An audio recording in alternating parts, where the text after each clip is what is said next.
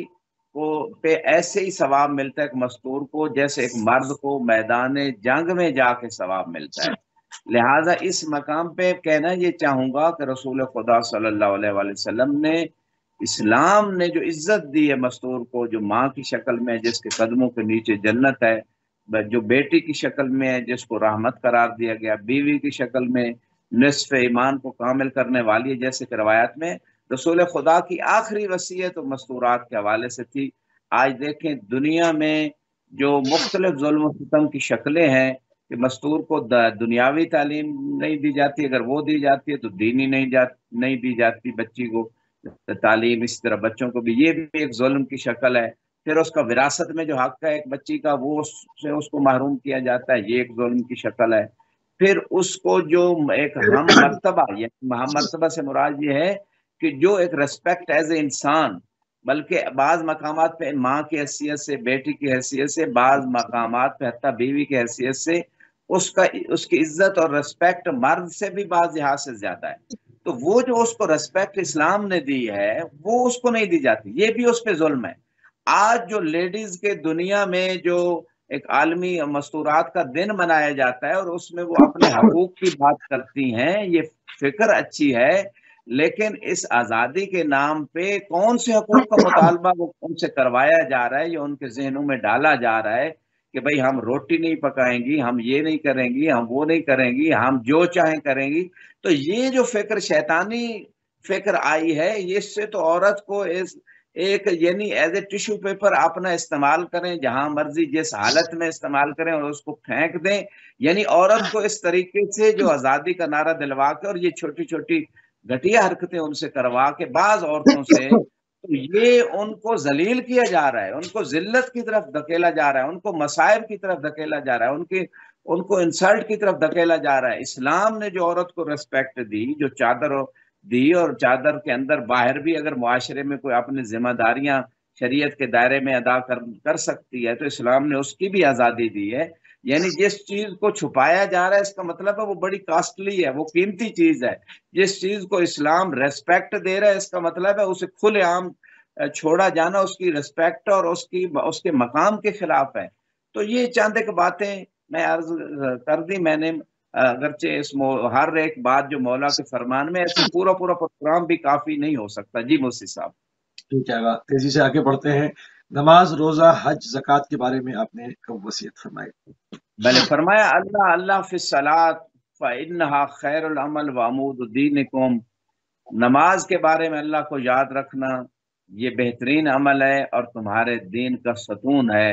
اللہ اللہ فی الزکوٰۃ فإنها تطفی غضب ربکم، زکوٰۃ میں اللہ کو یاد رکھنا یہ زکوٰۃ تمہارے رب کے غضب کو خاموش کر دے گی۔ لہذا جو لوگ جن پہ زکوٰۃ واجب ہے، چاہے کھجور ہے، چاہے گندم ہے، جو ہے،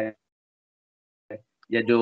گائے بھینس بکری جن جن چیزوں پہ زکوٰۃ 9 چیزوں پہ ہے، جو زکوٰۃ نہیں دیتے وہ خدا کے غضب کو دعوت دے رہے ہیں۔ آج دنیا میں دیکھیں، کبھی سیلاب آتا ہے، کبھی زلزلے آتے ہیں، کبھی کرونا آتا ہے، یہ سارے غضب کی شکلیں ہیں۔ لہذا انسان متوجہ ہو ان چیزوں کی طرف۔ اور زکوٰۃ جو ہے سورہ توبہ میں خذ من اموالہم صدقہ تطہرہم وتزکیہم، کہ ان کو پاک کرو، روحانی طور پہ پاکیزگی حاصل ہوتی ہے زکوٰۃ دینے سے۔ اسی طرح جو ہے روزے کے بارے میں فرمایا اللہ اللہ فی الصیام، اللہ اللہ فی صیام شہر رمضان، کہ رمضان کے روزے کے بارے میں اللہ کو یاد رکھنا،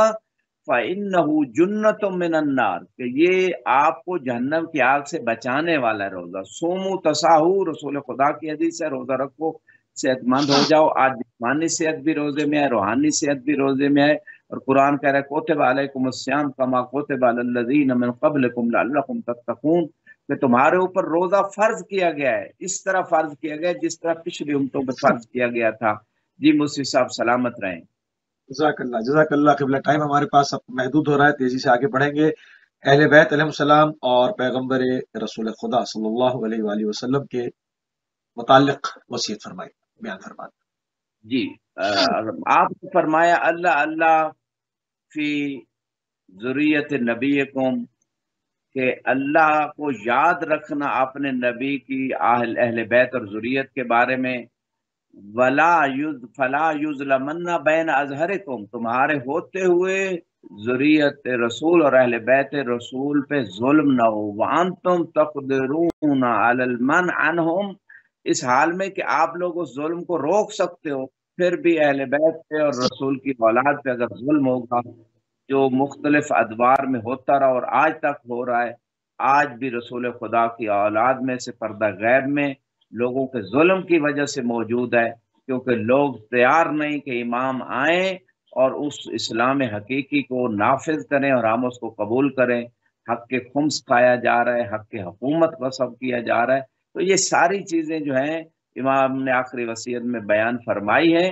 اور اصحاب پیغمبر کے بارے میں بھی آپ نے وصیت کی، رسول خدا صلی اللہ علیہ وآلہ وسلم کے اصحاب کے بارے میں، اللہ اللہ فی اصحاب نبیکم، کہ اپنے نبی کے اصحاب میں اللہ کو یاد رکھنا، الذین لم یحدثوا حدثا ولم یعوا محدثا، ان اصحاب کے بارے میں وصیت فرمائی کہ جنہوں نے رسول خدا کے بعد بدعتیں ایجاد نہیں کی اور بدعتیں ایجاد کرنے والوں کے ساتھ تعاون نہیں کیا۔ ان اصحاب کو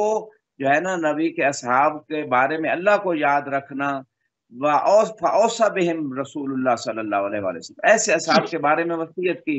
سلمان ہے، ابو ذر ہیں، عمار ہیں، مقداد ہیں، وَلَعْنَ الْمُحْدِث مِنْهُمْ وَمِنْ غَيْرِهِمْ، رسول خدا نے ان اصحاب پہ لعنت کی تھی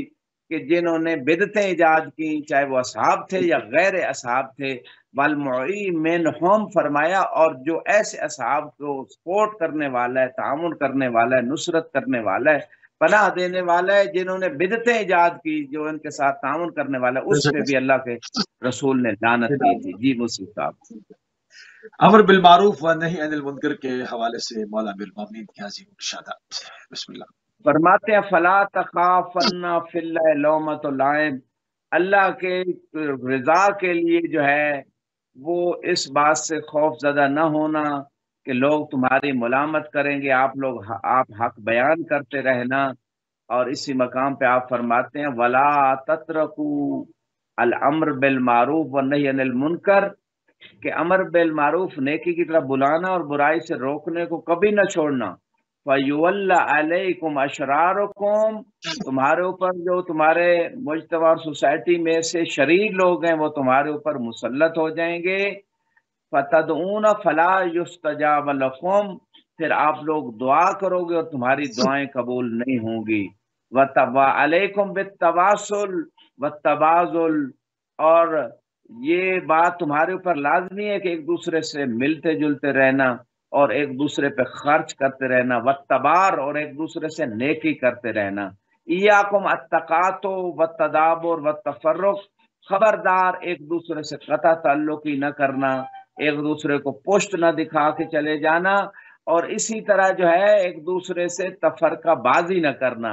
وتعاونوا علی البر والتقوی، ایک دوسرے کے ساتھ نیکی اور تقوی میں تعاون کرنا، ولا تعاونوا علی الاثم والعدوان، اور گناہ اور ایک دوسرے کے اوپر زیادتی میں تعاون نہ کرنا، واتقوا اللہ ان اللہ شدید العقاب، اور اللہ سے ڈرتے رہنا، قرآن کی آیت پڑھ رہے ہیں مولا علی علیہ السلام، اللہ سے ڈرتے رہنا، بے شک اللہ بہت شدید عقاب دینے والا ہے۔ تو یہاں پہ بہت قیمتی باتیں جو اس دور میں تقریباً مفقود ہو چکی ہیں کہ نیکی میں تعاون نہیں کیا جاتا، گناہ اور زیادتی میں تعاون کیا جاتا ہے، بالکل اور صحیح۔ اسی آخری طرح ہمارے ایک پاس دوسرے سے قطع تعلق ہی کی جاتی ہے۔ جی موسوی صاحب۔ 10 منٹ ہمارے پاس ہیں، اس میں مولا امیر المومنین علیہ السلام کی شہادت کے اسباب اور مصائب دونوں بیان فرما۔ موسوی صاحب، میں اس میں تفصیل تو نہیں ہو سکتی، اختصار کے ساتھ اتنا عرض کروں گا کہ بغض علی وہ سبب تھا کہ جو جنگوں میں آپ نے مشرکین کے بڑے بڑے مارے تھے، بدر سے لے کر احد اور خندق سے لے کر خیبر اور ہر جنگ میں، تو وہ جو بغض تھا لوگوں کے دلوں میں علی علیہ السلام کا، اسی بغض کی وجہ سے رسول خدا صلی اللہ علیہ وسلم کے بعد جو خود رسول خدا نے فرمایا تھا کہ لوگوں کے دلوں میں جو حقد ہے علی تیرے بارے میں، بغض ہے، وہ میرے بعد ظاہر کریں گے، اور وہی ہوا کہ آپ کو حق خلافت و حکومت سے بھی جو ہے نا بٹھا دیا گیا گھر میں اور پیچھے ہٹا دیا گیا، اور یہی وجہ تھی کہ جب آپ کو ظاہری حکومت ملتی بھی ہے تو آپ پہ جنگوں پہ جنگیں مسلط کی گئی، کبھی جمل کی شکل میں، کبھی صفین کی شکل میں، وہ سارا وہ بغض تھا جو لوگوں کے دلوں میں تھا، حالانکہ رسول خدا فرما چکے تھے حب علی ایمان و بغضہ نفاق، کہ علی کی محبت ہی ایمان ہے اور علی سے بغض رکھنا منافقت ہے، لیکن لوگوں نے دنیا کے مسائل کو ترجیح دی، دنیاوی چیزوں کو ترجیح دی، آخرت کو جو ہے نا پس پشت ڈالا، اور مولا علی سے جنگیں بھی لڑی، اور حالانکہ رسول خدا یہ بھی فرما چکے تھے حرب کا حربی، علی جس نے آپ سے جنگ لڑی اس نے گویا رسول خدا سے جنگ لڑی ہے، اور جس نے رسول خدا سے جنگ لڑی ہے اس نے اللہ سے جنگ لڑی ہے۔ تو یہ وہ ساری باتیں تھیں۔ یہاں پر روک کے سوری ایک چیز پوچھنا چاہ رہا ہوں کہ ابن ملجم مرادی ملعون کو، جو کہ مولا امیر المومنین کا قاتل ہے، خدا لعنت کرے اس پر بعض مفسرین نے اس کو صحابی لکھنے کی کوشش کی ہے، اس کو بھی اس کے اوپر بھی کمند ڈالی ہے، اس کو بچانے کے لیے اس کو صحابی بھی لکھنے کی کوشش کی ہے، اور کہہ کر کے سب صحابی بھی جو ہے وہ ستاروں کی مانند ہیں، اس کو وہاں پر بچایا جائے، یہ کوشش بھی ہوئی ہے، اور اس کی غلطی کو اجتہادی غلطی بھی کہا گیا ہے، اور بعض نے جو کہ ناصبی ہیں انہوں نے جو ہے وہ اس کو جو ہے اس کی ضربت کو جو ہے وہ اس کو کہا ہے کہ اس پرہیزگار کی کیا کہنے، اس پرہیزگار کی ضربت کے یہ تک جو ہے وہ میں دیکھ رہا ہوں ساری میرے ساتھ، کیونکہ بھی پروگرام میں ٹائم کم ہے ورنہ ان تمام حوالوں کو بھی بیان کر دیتا، یہ سب بھی کیا گیا ہے نواسب کی طرف سے، اس پر بھی تھوڑی سی 2 منٹ بات کرنے کو بلاؤ۔ جی مرسی صاحب، اصل میں سورہ منافقین کن صحابہ کے لیے، وہ صحابی تھے، رسول کے پاس روتے تھے، نمازیں بھی پڑھتے تھے، لیکن اللہ نے پوری صورت اتار دی، تو منافق صحابی جو بغض علی رکھتا ہے، رسول خدا فرما رہے ہیں وہ منافق ہے، تو اگر اس کی صحابیت ثابت بھی ہو جائے تو یہ منافق ہے۔ ان المنافقین فی الدرک الاسفل من النار، کہ منافقین جہنم کے سب سے گہرے ترین جو ہے نا گڑھے میں ہوں گے۔ یہ بنو امیہ دور میں ایسی باتیں گھڑی گئیں، وہ آیتیں جو مولا کی شان میں آئی، وہ مولا کے قاتل کے بارے میں ایک ملا کو پیسے دے کے جو ہے نا وہ بیان کی گئی، تو یہ ساری باتیں ان لوگوں کو وقتی طور پہ تو اپنی وہ پارٹی اور اپنی حقیقت اور اپنا نفاق، جب اس طرح کی یہ لوگ باتیں کرتے ہیں کہ دشمنان اور قاتلان علی کے دفاع کرتے ہیں، تو اس میں علی کا کچھ نہیں جاتا، علی کے چاہنے والوں کا کوئی نقصان نہیں، یہ اپنا نفاق ظاہر کر رہے ہوتے ہیں کہ آج بھی ہم علی کے منکر ہیں، آج بھی ہم علی سے دشمنی کا اظہار کر رہے ہیں، آج بھی ہم قاتلان علی کا دفاع کر رہے ہیں۔ تو یہ جو ابن ملجم آیا تھا ظاہری طور پہ تو وہ ایک انسان تھا، لیکن اس کے پیچھے ایک فکر آ رہی تھی مسلسل، رسول خدا کی زندگی میں بھی جو علی سے بغض تھا اور زندگی کے بعد بھی تھا، اور جو جنگیں لڑی گئیں، پھر خوارج سامنے آئے، اور جو شام والوں نے جنگ مولا علی سے لڑی، تو ایک ماحول کریٹ کیا گیا علی سے بغض کے بارے میں، علی کے بارے میں پروپیگنڈا کر کے، اور علی علیہ السلام کے خلاف جنگیں لڑنے کا بھی یہی مقصد تھا کہ علی کو قتل کیا جائے۔ یہ تو تلوار ابن ملجم کی چلی، لیکن سب تلواریں جو مولا کے خلاف اٹھی تھی، جس جنگ میں اٹھی تھی، وہ سب علی کے قاتل شمار ہو سکتے ہیں، کیونکہ انہوں نے ارادہ تو کیا تھا علی کے قتل کا، جی ہاں، اور علی سے اس کا عملی اظہار بھی کیا تھا، اور رسول خدا سے جنگ کر رہے تھے گویا جب علی سے جنگ کر رہے تھے، اور ان کی توبہ بھی کوئی ثابت نہیں ہے۔ اگر توبہ ہوتی تو بعد میں علی کے فضائل پڑھے جاتے، بعد میں علی کے اولاد کو حق دیا جاتا، علی کی اولاد کے جنازے پہ تیر نہ چلائے جاتے، کربلا برپا نہ ہوتی، اگر علی سے بغض جو ہے نا وہ ختم ہوتا، علی کے بعد بھی ختم تو نہ ہوا، اس کو تو اور پروموٹ کیا گیا، یہاں تک کہ آخری مولا بات میں حسین علیہ السلام نے کربلا میں، مصائب کی طرف آ رہا ہوں، کربلا میں مولا حسین علیہ السلام نے جب اپنے اصحاب سے بھی خطبے دلوائے، خود بھی بار بار خطبے دیے، تو فرمایا علامات قاتلوننی، کس بات سے مجھ سے جنگ کر رہے ہو؟ کیا میں نے تمہارا کو حق غصب کیا ہے؟ کیا تمہارے کسی بندے کو میں نے قتل کیا ہے؟ کیا میں نے کسی سنت کو بدل دیا ہے؟ تو سب کا ایک ہی جواب تھا، بغضن منا لابیک، کہ ہمارے دلوں میں تیرے والد علی کا بغض ہے، ہم اس وجہ سے جنگ کر رہے ہیں۔ تو منافقین جمع تھے کربلا کے اندر، آج یزید سے دفاع ہو رہا ہے تو یہ دفاع کریں، یہ اپنا نفاق ظاہر کر رہے ہیں، تاکہ جب خدا جہنم میں بھیجے گا ان کو اور گہرے ترین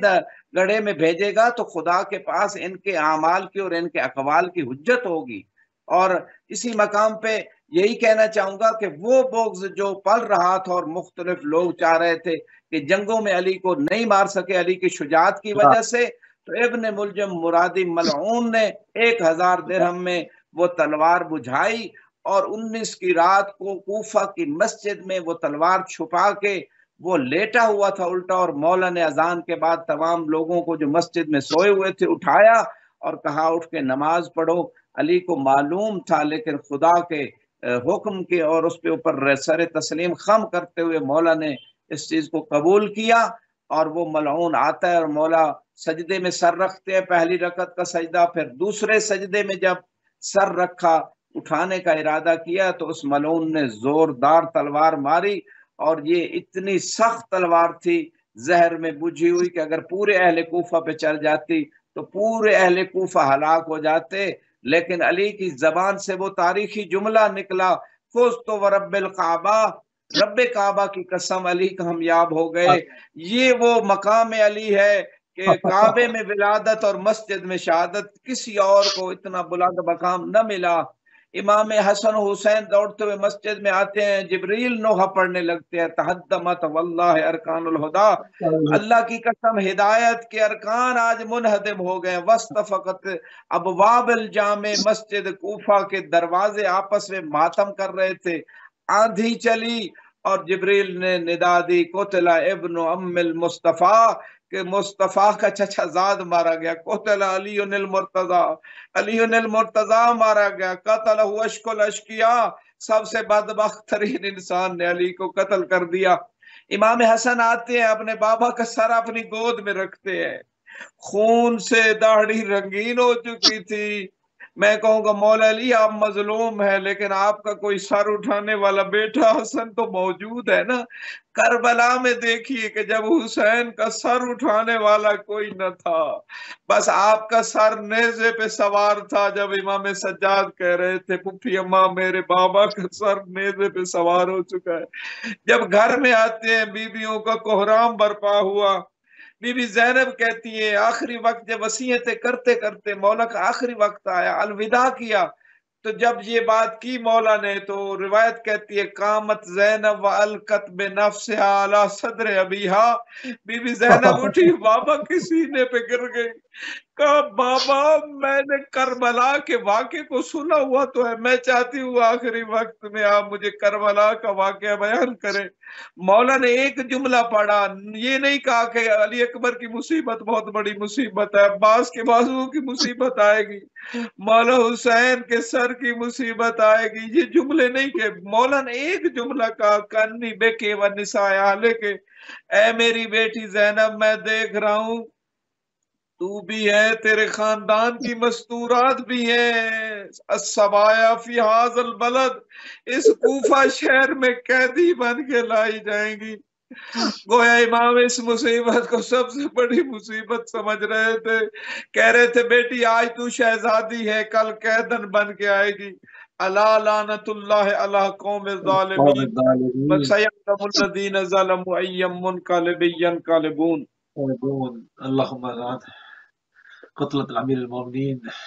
اللهم صل على محمد وآل محمد. جزاک اللہ قبلہ، انتہائی مشکور ہیں اور انتہائی ممنون ہے، ایک مرتبہ پھر آپ نے اپنا قیمتی ٹائم میرے بیٹی کو دیا. شب شہادت ہے امیر المومنین حضرت علی ابن ابی طالب علیہ السلام کی خصوصی ٹرانسمیشن آپ ملاحظہ فرما رہے تھے. اس وقت آیت اللہ نسیم عباس ہمارے ساتھ موجود تھے نجف شرف عراق سے، اور ہمارے پروگرام کا تو ٹائم ناظرین تمام ہو گیا، مگر ہمارے اسکرین سے انشاءاللہ جو ہے وہ خصوصی ٹرانسمیشن کا اہتمام ہوا ہے، اور مسلسل آپ مولانا المومنین کی ایسی مشان شخصیت پر اور اس مصیبت کی اندوہ کی رات کی جو مصائب ہیں اس پر جو ہے وہ خصوصی ہماری نشریات آپ ملاحظہ کرتے رہیں گے. ہماری اور آپ کی اگلی ملاقات کل جو کہ ٹائم سے رات 9 بجے پھر ہوگی. اجازت دیجیے. السلام علیکم ورحمۃ اللہ وبرکاتہ.